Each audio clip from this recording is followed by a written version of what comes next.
go full side lane. I think the summoner spells are going to tell you a little bit of that as we load into the game for the last one of the day. On the Rift, it's Loud on the red, or on the blue side, excuse me. INTZ on the red side. Loud camping that bush. Ninja Kiwi. Ooh, I don't think the Fog of War caught them. Otherwise, I think we would have seen some pings coming down. But I think they know, not seeing anyone on the other side of the 5 point. You saw one ping go down. Ninja Kiwi knowing that that he's playing with fire a little bit here. So on the solo laners, though, everybody running teleport. No shenanigans here. This is much more palate cleansing, as you said, compared to the last draft. Yeah, but I do get to have my aha moment, and I do want to give more credit to Ninja Kiwi here because it's second Varus, but this time it's the lethal tempo. So this is going to be an on-hit scaling Varus. This is not a poke lethality-oriented Varus that can sort of fall off in the team fights. Ninja Kiwi has been balling out for ITZ lately. Expect him to step up in those team fights and be a big damage factor is in that 4-on-4. And it works even well, too, because in the 4-on-4, who's the only AD damage? It's going to be Ninja Kiwi because you're going to be having ZZK in the side lanes. A really, really good rune and a build path choice from Ninja Kiwi. And it works even well because they don't even need to win lane, and they're not against a bot lane combination where they're going to be under a lot of fire constantly. Yeah, no, I think that's a fantastic point you bring up, right? Ninja Kiwi, he knows his role in this composition. And kind of to double down on that point, right? You see lethal tempo, but you also see Airy from Nia, right? It's not Comet from Nia, because that would kind of, as they take some fire here, teams trading level 1 in the bot lane. If you go lethal tempo on Ninja Kiwi and then you go to Comet on Nia, that kind of tells two different stories of what you're trying to do in lane, right? But both these bot laners, they could do two different things, but they have locked into one specific identity, and that is play for late, especially into this matchup, like you pointed out. Nia and Ninja Kiwi recognizing, okay, probably gonna hit level 2 first. Seos got that all important hawk shot. Again, Ash just brings so much value and able to spot out Yampy, I think, up there. I think that caught him. Or maybe it didn't. I think that actually barely went to the... Because actually, when I first saw the hawk shot, I assumed off the bat that Yampy had already pathed topside because he didn't spot him. But Yampy was actually at the Gromp. So that hawk shot might tell a different story. Regardless, Croc wants to go for this level 2 dive. This is a fever dream here for 4 if this pulls off with this Amumu early. Amumu has 2 Qs. I think the only thing you're worried about is the timing of this wave, but Croc, the consolation prize for him is trying to proxy this. He's still 2 levels up. Ninja Kiwi and Nia, outside of the tower range, but Route not able to lay down any damage. But that was just a free hit for Croc. Or was it a free hit? He's going to try to take Nia down with it potentially. Croc has the flash. He's holding on to it, seeing what he wants to go for it. Nia has his flash as well. Croc actually will go down. First blood for Yampy immediately. Return fire is good. Tinone's joining the fight. Is it too little, too late? The other mid laner has joined us. Nosferus and Tinone's doing battle in the river. Not enough damage to get either one of the mid laners down. And it's a 1-for-1 after all. So it's first blood over top for Yampy. Nosferus is definitely has to be careful. Running this unsealed spellbook, so a lot less damage in this lane against the Jace. But so Yampy gets first blood for INTZ, but is immediately taken out by Route on the scaling Sivir, who gets not only a trade kill, but double buffs in the lane as well. So honestly, it's kind of even because gold-wise it goes even, but the one person that you don't want to give early kills over to out of everybody on Loud is Route scaling Sivir. Man, and he comes back with a noon quiver. That's brutal. Let's see how this one progressed. Yeah, it just looks like, Croc a little too aggressive. There was a bit of discommunication with trying to get the waves for the dive, so Croc got caught out. Yappy immediately started coming over once he saw the wave get pulled over.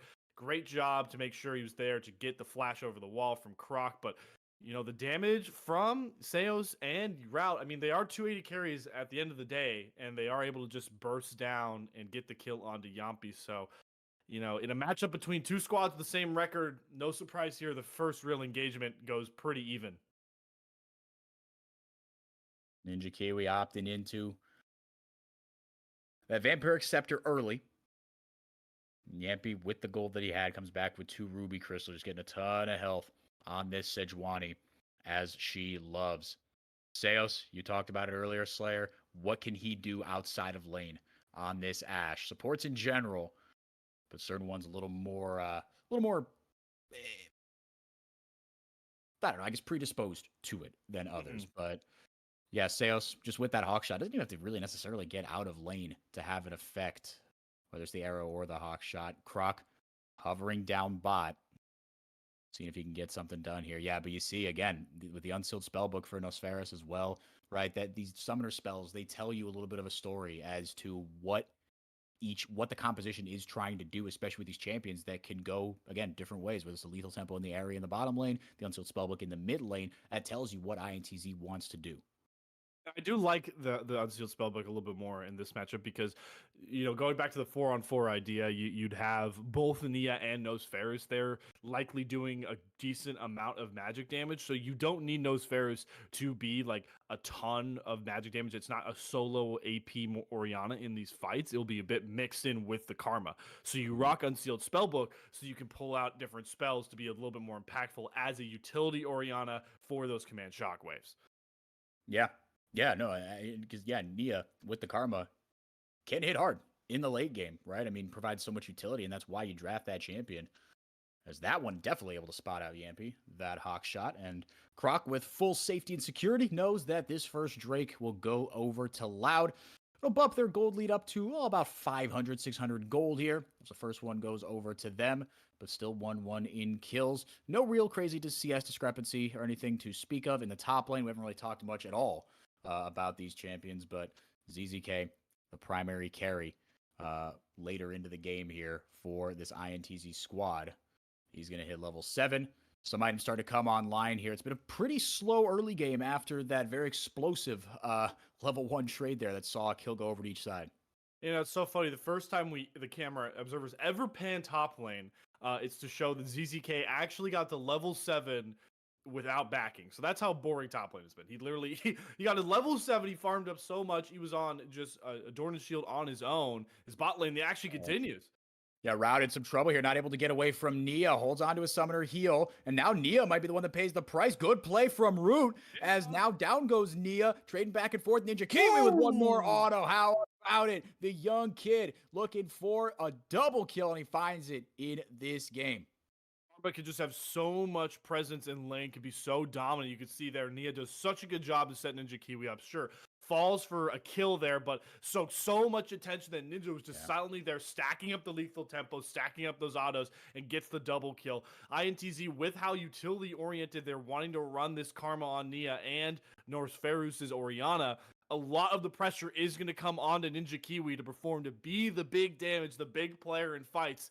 And boys, he's set up to perform now.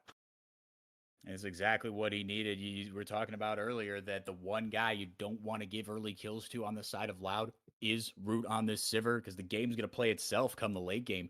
But in the early game, right, you were playing to farm up. You were playing to survive. Now Croc in some trouble here, but he's trying to take the fight now to INTZ. That is so much damage from Seos Tino's with the empowered Shock Blast doing so much. Croc laying down a bunch of damage before he goes down. That was a beautiful ultimate initially. Allows them to take a kill, but now it's INTZ returning fire here. Ninja Kiwi. Absolutely awesome. Seos stepping too far forward. Third one for the INTZ 80 carry. Oh boy, Ninja Kiwi is on a crash course to being the demise of Loud right now. 3-0-1 with that kill. Gotta assume he's got enough gold to at least get the Immortal Shield Bow now. And for Loud, the objective is we have to find a way onto Ninja Kiwi. The problem is there's not a lot of avenues for them to. It's going to have to be Croc. There's a beautiful shockwave like you talked about. I love the response, though. Curse the Sad Mummy onto 2, and Nosferus, by the skin of his teeth, is able to sneak away. And Yampy, another good execute. He's killed Croc off in the face of his entire team twice. And here's just a bit of a blunder. Seos, you need to respect the bot lane from INTZ a little bit more than that. You got to assume that Ninja Kiwi has changed the corruption up there, can make that turn, and did to perfection. I think he was like just around that corner, so maybe Seos didn't see him. But to your point, you still got to assume, like, if he's unaccounted for, you've got to assume that he's there, right? Especially with Yampy down, with no ultimate from Croc, excuse me, right? Robo's up on the top side. If you get jumped on, you are in some deep trouble, right? The Chains of Corruption is a part of Varus's kit that I think you've done a good job of highlighting. I don't think that gets highlighted enough, right? We saw it even in a bit of a doomed game for Does the Boy just, 20 minutes ago. There were some really good Chains of Corruption that he was able to lay down in some pivotal mid-game skirmishes that kept his team in it. And Ninja Kiwi performing with aplomb on this pick right now, keeping his team in it. Yampy able to secure the first Rift Herald of the game. Let's see where that goes. Pre-14 minutes. This game dead even. It's been a fun one so far. It's so interesting the dichotomy of the two games that we've gotten to do, because the first game was a lopsided win for Los Grandes versus two compositions that couldn't be further apart from each other. Now, 10 minutes into our final game, it's dead even in gold, like you mentioned, and these comps want to play such similar styles. I mean, look across the board. It might not be the two top players as the split pushing prouses, but Tinones is going to be the split pusher for Loud, want to be in those side lanes creating action. ZZK is going to be the one for INTZ. You look at the AD carries, Ninja Kiwi's Lethal Temple, Varus is going to be the scaling AD carry. It's going to have to do a lot of damage in the 4-on-4s. Root, the same on the Loud side. So it's going to be a crash course for two similar ideologies, and those are usually some of the most fun games to watch in League. Who can really succeed at similar comp styles? We even have two junglers that are engage oriented, and they're about to crash course into bot lane here. Man, yeah, that had Yampy flash ult written all over it, but not opting to go for it. But Croc doesn't need a flash. He just goes in with one of his Qs, gets another one for the additional CC, but Ninja Kiwi just free fire and gets a Chains of Corruption down, actually able to lead two Loud members off this fight. Route getting a little bit of a speed up back and forward. Now Nosferos is joining. He's got the shockwave, but can't get close enough to activate it. Tinones able to get the shutdown. Yampy in some trouble. There goes that shockwave. Nosferos playing defense with the ultimate. Loud pick up one. Excuse me. He has a 1-for-1, I believe. That traded back and forth in the top lane. Got some blood as well.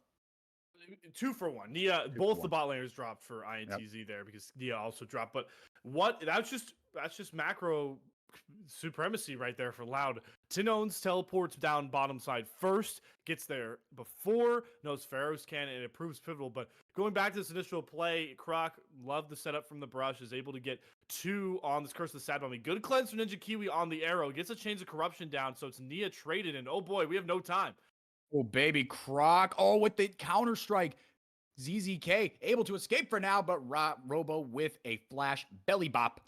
Able to secure a kill for his team. So much gold everywhere. The fountains of gold rain down onto the members of INTZ, and they respond in kind.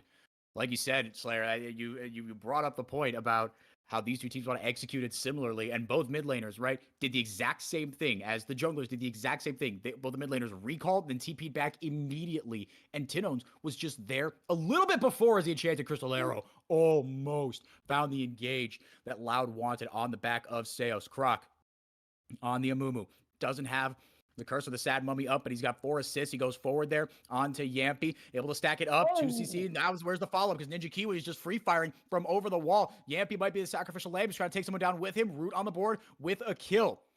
Do INTZ have anything to contest? No, and not in the face of those shock blasts as well. 2 dragons now for Loud. They walk away victors in the fight. Yeah, I was gonna call out before it all started happening. INTZ really had to be careful because ZZK, right as Loud arrived at the Drake pit, he teleported top, so he automatically waved that kind of white flag of, guys, let's not fight here. Let me just get so much real estate in the top lane. You can see there. Sure, they lose the dragon going 1-for-1, so the fight doesn't go well. But ZZK just took down 2 plates on his own. That post level 6 Jax is a turret annihilator, and he might even pick this up. Ooh. Oh, he even sidesteps the arrow with the fancy feet. Leap strikes out of there, takes down the arrow. ZZK, hats off to you, good sir. That is beautiful Jax play in the mid game. And he gets first turret as well. So in the blink of an eye, if your Loud fans are thinking, oh, let's go, we're getting the dragon stacking going. We got 1-for-1. We're up in kill. We're tied with kills. We're up in gold. Nope. You got to worry about the Jax. So I'm very interested to see how Loud answer. I keep assuming that Tinones is going to be the one to try and answer this Jax, but a late game Jax, there are few and maybe not arguably no champions that can 1-for-1 go to toe with him in the side lane late game.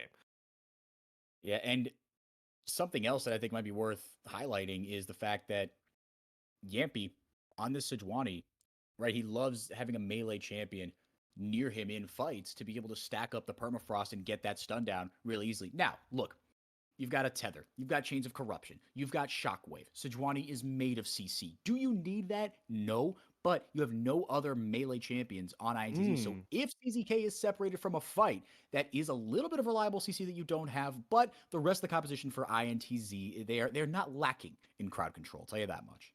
That was a great point.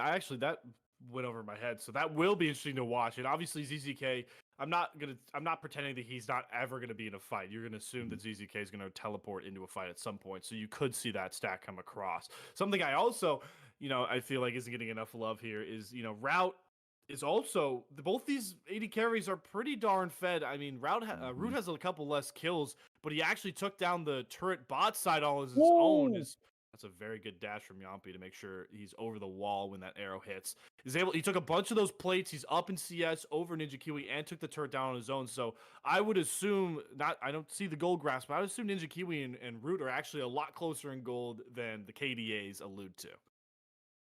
And Ninja Kiwi with 5 kills, but he's down a level.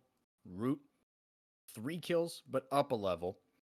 The items, I think, it's always what you really want to look at. I think they're about both at 1.5 items. Fight starting around the Rift Herald. Tino's trying to find a flank. Croc trying to make something happen. Curse the Sad Mummy in. Seos and Root trying to lay down damage. ZZK finally into the fight there. He wants that stopwatch, but he doesn't have it just yet. Down goes Ninja Kiwi. This is bad. Now it's heading for the hills there. Oh, the Enchanted Crystal Arrow just misses there. Nosferus has nothing left in the tank after burning the Shockwave. Loud win a scattered fight.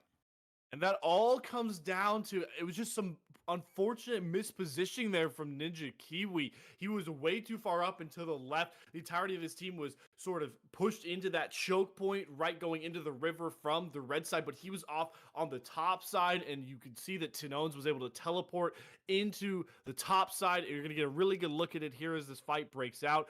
I believe INTZ, they actually might end up securing the Rift Herald. But anyways, Yampi goes forward. Look at where Ninja Kiwi is. He's right next to the Rift Herald, and Tino's just walks up to him for free and is able to get that shutdown. And if you lose Ninja Kiwi in these fights, he is so much of your damage. You can see the INTZ now are just in retreat mode. They're trying to get away. That arrow lands, by the way. It's another huge kill on a nose Ferus, but it's still a huge fight for Loud. And it's great job from their mid laner to recognize that Ninja Kiwi was pushed out to hang and dry. Yeah, and Tinones can just one-tap him, right? With the lethality, he's got the Eclipse done as well. That Muramana is going to come online soon. Like you said, Slayer, this is 2 teams played a very similar type of game, and Root and Seos right there on the top left of your screen, that little path, that's where they were standing. Again, just free-firing. Seos throwing down volleys. He held the Enchanted Crystal Arrow, but he was throwing down CC, slows, and Root just laying down the damage. Tinones with a really good angle that he took. Yes, INTZ were first to that objective. And I think, no one walked away with it. So I think, actually, I don't know who secured it, but either way, they weren't able to pick it up, and that's what matters there. But Loud with a really good response. They weren't first to the objective, but they were able to pull off a good pincer, Robo. Able to belly bop away from the Q from Nia. Now ZZK, maybe he's the one looking for a flank. Croc has his ultimate back up. It feels really, really good. Maybe Tinones wants it onto ZZK. Seos maybe looking for an arrow. This is jockeying around the dragon. ZZK now getting himself into a potentially better position. Nosferus has the shockwave up. Tinones wants to take the fight right to ZZK. Dragon slowly being whittled down. But thanks to the shielding from Nia, it's actually not doing a ton to INTZ. Now Yampi going forward. ZZK looking for something. The arrow into the back line, able to cleanse away is Ninja Kiwi and Nosferus. And now ZZK into the front line. Seos playing backwards. So is Root. He's too slow. He can't get close enough to deal damage. Yampi's going to jump right on him and he's able to take down the Sejuani. He goes down to the opposing AD carry. Now Nia flashing forward, almost gets the tether down. Shut down for Ninja Kiwi. Big damage from Tinones. Nosferus, he's going to take one down. Kill's going over to ZZK, but he does go down eventually. Both AD carries down, and it's a 3-for-3. Slayer, this is a banger. It's evolving into one, man.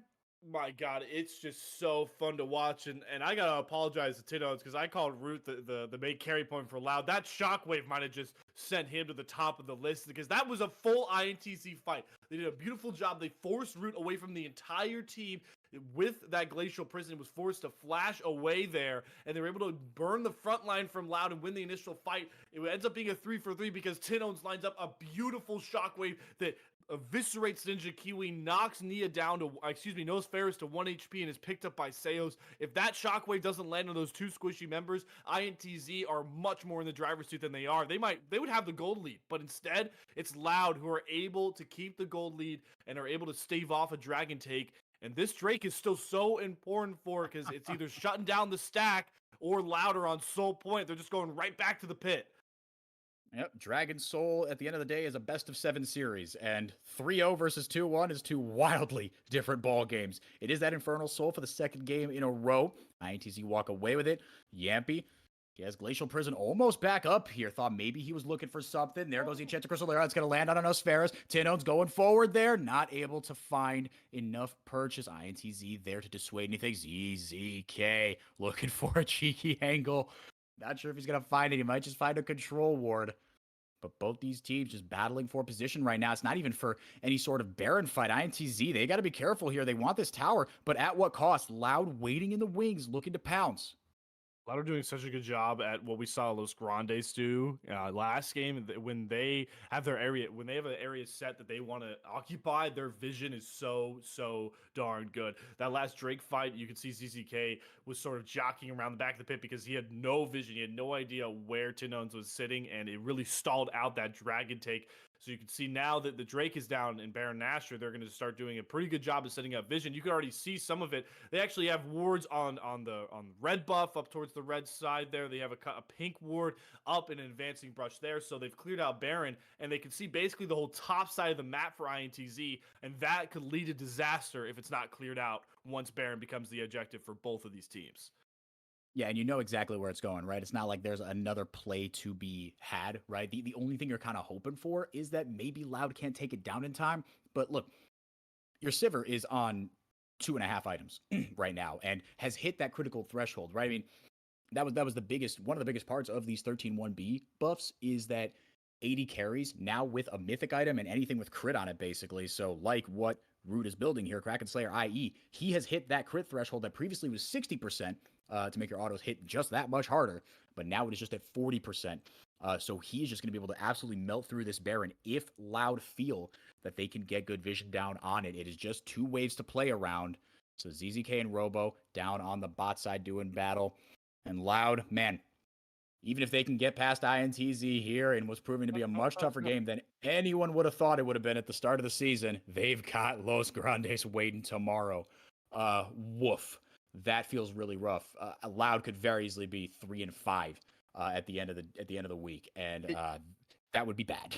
This is the most season altering week for Loud. There's no beating around the bush here. You knock out an opponent you either go from knocking down an opponent that's playing around with you in the middle of the table and potentially setting yourself up momentum wise for a big upset. I mean, momentum plays such a big factor, or you drop this game and then lose to Los as well. That could be so detrimental. But ZZK, my God, does he know turrets exist? Oh my gosh, I guess not. But Robo clearly does not feel that he has enough in the tank there. But he has to burn the flash there, throws the barrel down. ZZK, are you kidding me? Oh, what? That is picture perfect frames. You have to flash that in a mere milliseconds or you die there. And ZZK is able to survive. And he has teleport, so he'll be able to heal up and TP, but the Baron might already be gone. Baron might already be gone. Here he comes back, but Robo joining the fight as well. Glacial Prison not going to land, but the arrow has gone down. Again, Loud walk away with the Baron, and walk away is the critical part of that sentence because they want no part of the rest of this fight. Oh my God. I was completely distracted by ZZK. That was so nasty. That was absolutely nasty, but it actually means so little in the state of the game for because while that all was happening, Loud took the Baron and pushed themselves into a pretty comfortable spot gold-wise. And both these teams, like we're going to keep talking about how symmetrical they are, they have scale points that they want to pursue further. It's for guys like Root as well. You know, guys like Robo, who's going to end up becoming a big tank later down the line, even though he is going actually pretty AP-centric. So that Baron, there's such a lot of standing gold that you could still take down from INTZ with the turret score even, could just accelerate them. Yeah, it looks like it's going to be a little more onto Croc. The mythic item that he's going to grab will be more of a tanky item, and Robo, just extra CC with that Everfrost. Gragas, it's part of why he's picked is, you know, you could play him a little more versatilely, and look, with all the physical damage coming out from the bot side, you need a present source of magic damage, and a Mumu can provide that, but you really only need one item to do it because Demonic Embrace is a little silly right now. Robo just going full tank right now, because if he can land one exploding cask and not only move someone a good 100, 200 units, right, they will be missing a quarter of their health, assuming that it is someone like a Nosferos or a Ninja Kiwi. These 80 carries are still the primary points of their compositions, but Tinones, like we saw in Oh, that last fight, man, oh man, Seos has been so field close to goal. each Enchanted Crystal Arrows. The field goal is good, but or excuse me, Tinones, right? Yeah, you see it right there. Nosferus down to God. 2/3 HP. ZZK, he's walking over a ward. He doesn't know, but you know who does know? Croc. Maybe they decide to turn on this. They have an advantage on either side, but if INTZ decide to collapse, it's no dice. There goes the counter strike. ZZK able to get the stun down. Tinon, ZZK doing battle up there. Croc with a huge curse of the sad mummy and root up everybody. It's a Oh. game-changing ultimate, the most one-sided fight we've seen today, and it's off of an Amumu ultimate. Loud take control of this game. Finally, a 5-for-0 ace. I tried to tell everybody that the vision game that Loud has been playing when they have an objective they set their sights on will finally pay dividends. Earlier, we saw it with the Baron setup, but this time with the Drake, they were able to get 2 advantageous fights all because of vision, and this might just be it, folks, with the Baron empowered minions coming in. I was gonna say, are they gonna end? They just might. Nia is spawning, but man, just with root, they can just melt all these structures. Sale's gonna throw out that arrow to the tower and locks down INTZ. They can't do anything with one Amumu ultimate. Loud might have just salvaged their season.